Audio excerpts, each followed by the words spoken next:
जी बिस्मिल्लाहिर्रहमानिर्रहीम। टॉपिक है जी balance diet, मुतवाज़न ग़िज़ा। तो ऐसी ग़िज़ा जिसमें तमाम ज़रूरी न्यूट्रिएंट्स मौजूद हों, तमाम ज़रूरी ग़िज़ाई मादे मौजूद हों जो कि जिससे हमारी सही ग्रोथ हो सके, हमारी बॉडी के जितने भी मेटाबॉलिक प्रोसेस हैं वो सही हो सके। ऐसी डाइट को, ऐसी ग़िज़ा को हम कहते हैं बैलेंस डाइट।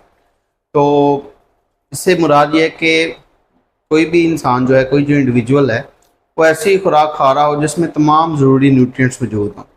ना कि ऐसा कि हम रोज़ाना गोश्त खाएं या हम रोज़ाना फ्रूट या दाल या सब्ज़ी खाई जाए।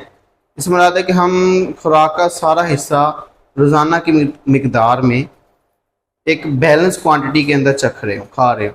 तो ऐसी खुराक को हम कहते हैं बैलेंस डाइट। इसकी डिफ़ाइन करेंगे कि द डाइट ऐसी ग़िज़ा विच कंटेन, जिसमें मौजूद होगा ऑल एसेंशियल न्यूट्रिएंट, तमाम ज़रूरी ग़िज़ाई मादे, इन करेक्ट प्रोपोर्शन, एक सही तनासब में, for normal growth and development, ताकि उस बंदे की सही से ग्रोथ हो सके और डेवलपमेंट हो सके। अब एक जो बैलेंस डाइट है वो रिलेट कर सकती है, it is related to any age, किसी की एज के रिलेटेड हो सकती है, किसी के जेंडर, वो मेल है या फीमेल, उसके रिलेटेड हो सकती है, और किसी की एक्टिविटी के ऊपर डिपेंड करती है। यानी कि जिस तरह एज की बात करें तो छोटे बच्चे, तो चिल्ड्रंस को, अब ऐसा नहीं कि कुछ 1 साल 2 साल का बच्चा है और उसको हम गोश्त खिलाना स्टार्ट कर दें कि जल्दी से ये बड़ा हो जाएगा या इसको अच्छी खुराक मिल जाएगी, तो वो उसके लिए बैलेंस डाइट नहीं। उस चिल्ड्रन को हम मिल्क दे रहे होंगे, प्रोटीन वाली खुराक दे रहे हैं मिल्क, ताकि उसकी डेवलपमेंट, उसकी हड्डियाँ, उसकी ग्रोथ सही हो सके। ठीक है। और इसी तरह अगर हम एक अडल्ट की बात कर लें तो ये ना हो कि हम अडल्ट को दूध पिलाने लग जाएं कि वो रोज़ाना दूध ही पिए, तो इस तरह उसकी भी डेवलपमेंट नहीं हो पाएगी, उसकी बॉडी में वो न्यूट्रिएंट्स पूरे नहीं हो पाएंगे। तो ये किसी की एज के ऊपर, किसी के जेंडर, किसी की एक्टिविटी, किसी की सरगर्मी के ऊपर डिपेंड करता है।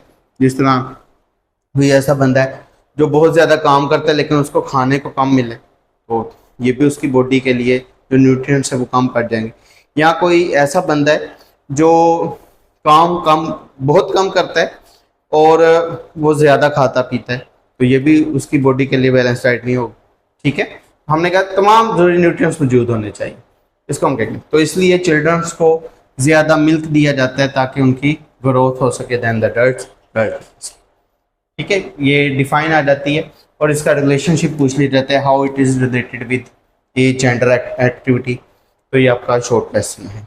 इस तरह हिप्पो के साइड बुक पे आपके बॉक्स है जिसे सकरात कहा जाता है, और उसने अपनी लैंग्वेज में लिखा हुआ है, लेट थे फूड बी थे मेडिसन।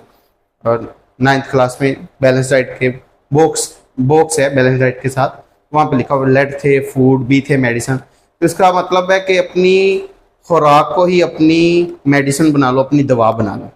यानी कि हम एक ऐसी खुराक खाएं कि वो हमारी मेडिसिन के तौर पर ही हो, उससे उल्टा हम बीमार ना हो बल्कि हमारे लिए वो शफायाब। होप सो ये टर्म आपको समझ आ गई होगी। अगर कोई क्वेश्चन है तो कमेंट सेक्शन में पूछ सकते हैं। अस्सलाम वालेकुम, अल्लाह हाफ़िज़।